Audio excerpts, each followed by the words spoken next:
Hey everybody, Chrissy Tova's here, and today we are going to travel to Germany. So I am using the Travel to Germany stamp set. This is a mini set, but just because it's small doesn't mean you don't have a ton of options. There's still a couple images on there and some fantastic sentiments.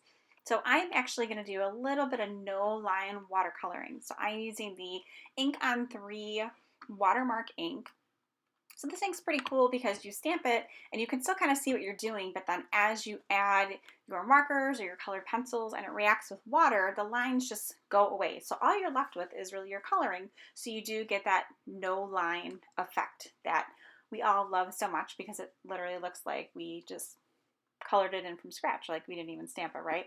So we're kind of cheaters in that way with our no line, but I love it. So you can see here, I am just quickly showing you, this is sped up quite a bit, my watercolor color pencils. So my watercolor color pencil set is pretty small. So I kind of sometimes have to make do with what I have. I kind of try to stretch them. So because I only have like 1 or 2 greens or 1 or 2 browns, I kind of blend colors together to create my own colors that I might want. Sometimes it like with shading, you go lighter or darker, so it looks like you have more colors to work with, but you're really just using the same, 2 or 3 shades. So don't be worried if you don't have a lot in your color pencil or marker arsenal. You can always kind of try to get around that, just get the basics of what you need, and don't be afraid to mix your mediums too.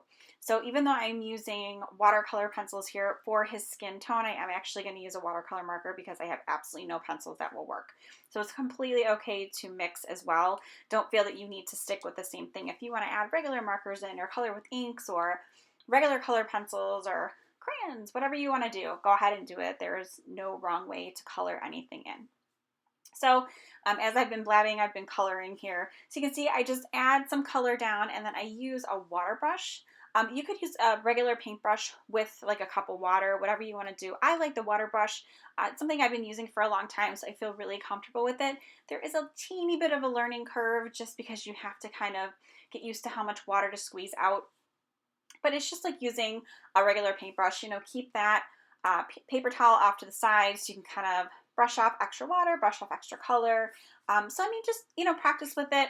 I personally like it because I can also travel with it if I need to, or I can sit on my couch and watch TV and color with my water brush and markers or color pencils or whatever I'm using.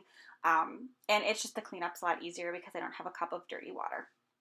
Personal preference. So anyway, I digress here. So you can just see I add some color in and then I just kind of blend it out with that water brush. Here is where I mentioned I did come in with a watercolor marker just because I had absolutely no skin tones that I felt were going to work in that color pencil set that I had. So when I was done coloring, I actually went back in and drew in his eyes, his nose, and his mouth just so he didn't look faceless and kind of creepy because he's super adorable. I love him.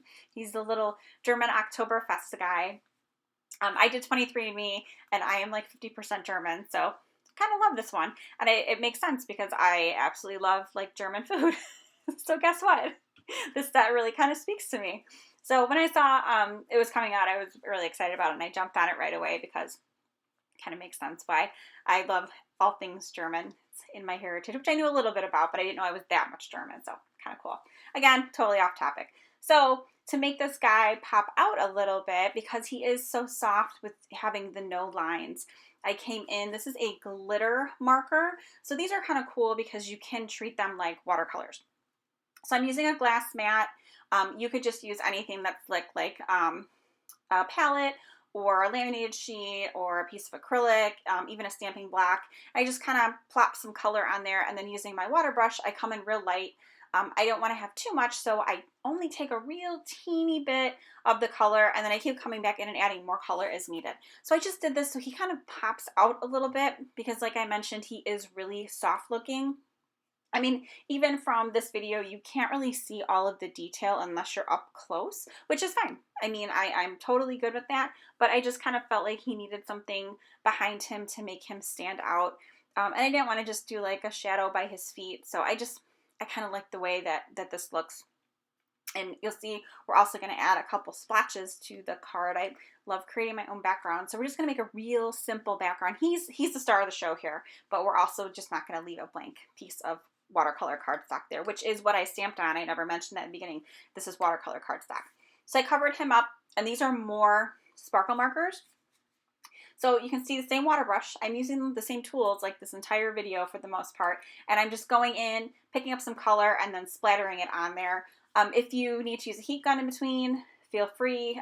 If you want to use a different color water brush or paintbrush, you can get bigger or smaller splotches. I just kept with the same sizes. I was good with that. So then once everything was dry, so you can hit it with the heat gun or let it dry, whatever you want to do. And remember, because you're using watercolor cardstock, if you add too much water, it might curl. So you might need to put it under a book or something and let it sit.